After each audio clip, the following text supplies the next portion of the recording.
Kain tayo mga lalabs ko dyan.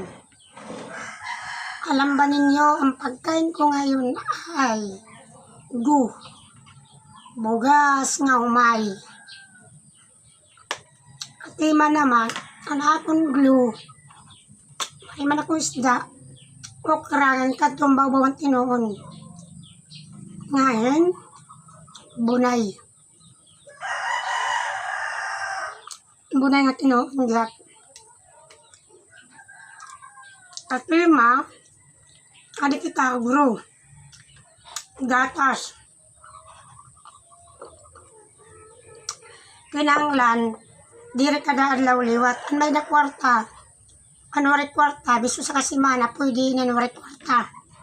An may na kwarta kada adlaw, pwede liwat. Kaya kinahanglan, kumain tayo ng masustansya nga pagkain, protina. Para iwas kita sakit. Kaya maharam ka mo yan na aton klima at aton kalibutan na oran, na sirat. Para di kita magkakasakit, iwas kita sakit, kumain tayo na masustansya nga pagkain. God bless. Share na lang follow. I love you.